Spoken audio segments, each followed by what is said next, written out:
बनी इसराइल का एक आदमी सी पकंबरां दा। बनी इसराइल के पकंबर जिहड़ा उन्हां दे एक आदमी सी। वो कहंदा अल्लाह ओहदे बच्चे भी है सी, मियाँ बीवी बच्चों दो। आखिर ओहदी अल्लाह दे नाल लगन लग गई।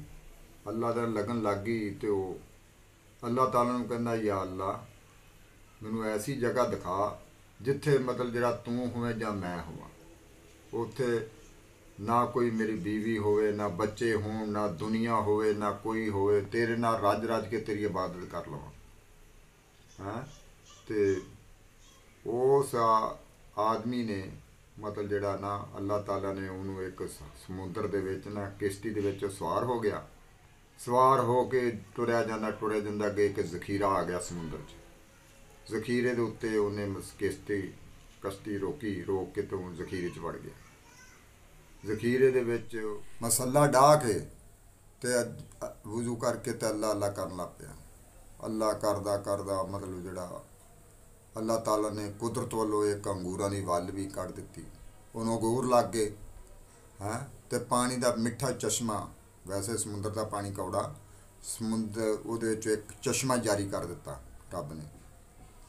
उन्हें एक सुबह अंगूर उन्होंने मिलना वलने नाल लगना ते एक शाम नूं उन्हें खाना ते नाल पानी पीना ते अल्लाह दा शुक्र अदा करके ते इबादत करी जानी। रात दिन इबादत करनी, रात दिन इबादत करनी, हत्ता कि 500 साल उन्हें अल्लाह की इबादत की सीधी अल्लाह दे नाल, ताकि कोई ख्याल ना आवे, कोई दुनिया की शय ना होए, मेरी तवज्जो किस पासे ना लगे, अल्लाह ताला नाल भी लग जाए।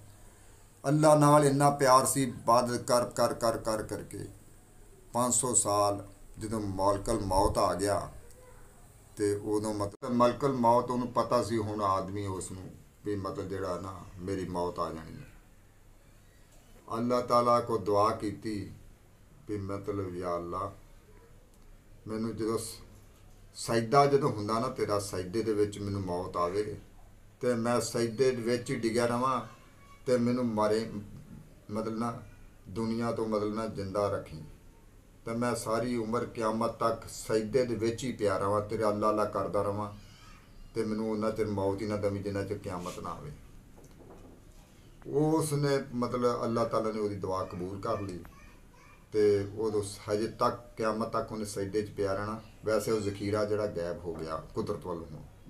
जखीरा दुनिया तो हुण पड़दा पा हैगा तो वह आदमी भी विच ही सी जखीरे दे, तो दुनिया नूं नहीं नज़र आ रहा। वैसे सजदे च डिग्या, क्यामत तक वह वायदा अल्लाह ताला ने उन्हां नाल कीता। सजदे च डिग्या हजे तक क्यामत तक रहेगा। तो मलकत अल्लाह ताला ने क्या भी फरिश्ते हो ख्वाब दे विच की देखदा, अल्लाह ताला ने कहा भी फरिश्ते हो इनू मेरी रहमत ना बख्श दो। तो वह अगे कह रहा या अल्लाह मैं अपने जिहड़े अमल किए, मैं इबादत की है ना, मैनू ओहदे नाल मैं उन्हां नाल अपने मतलब ना जन्नत जाना। अल्लाह ताला कहंदा फरिश्ते हो इन मेरी रहमत नाल जन्नत पहुँचा दो। वो आदमी कहंदा अल्लाह ताला मैं अपनी जिहड़ी इबादत की है 500 साल तो जां क्यामत तक सजदे करने हैं जब प्यार मैं उस दे बदले मैं क्या मतलब जन्नत जाना। अल्लाह ताला ने कहा भी तराजू लियाओ, तराजू दे विच फरिश्तियां नूं कहा भी इहदी एक अख कड्डो, इहदी एक तराजू च रखो तो दूसरे जड़ियाँ ये क्यामत तक नेकियां जां 500 साल जहरी तौर पर जिंदगी यदि रही वो सारिया नेकियां एक पासे रख दो। तो वो जो रखियां तो पलड़ा जड़ा अख वाला सी वो थले चल गया तो नेकियां तां आ गई।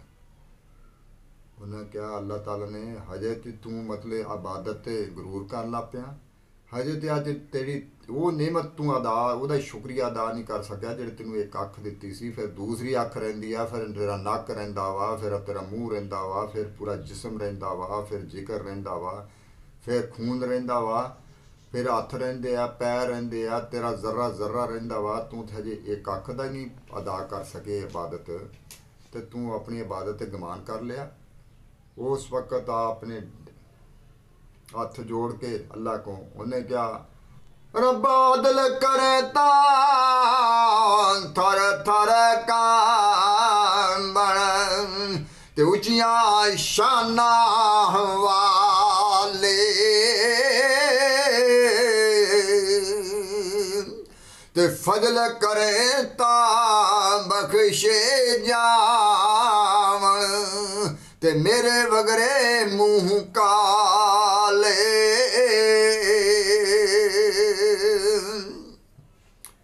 अल्लाह दी ते जिहड़ी एक अख दिती है ना, सारी इबादत बनी इसराइल दा सारी उम्र दी नेकियां एक पासे ते हज़रत मुहम्मद सल्लल्लाहु अलैहि वसल्लम खातमुल नबी जीन इन्हां दा मतलब जिहड़ा एदी दरूद व सलाम ते मतलब जिहड़ा अल्लाह दी मतलब दरूद व सलाम नबी करीम सल्लल्लाहु अलैहि वसल्लम ते एक सेकंड भी पढ़ लिया ना, वो एक पासे रखो तो वो नेकी जिहड़ी दरूद व सलाम वाली वो बन जाएगी।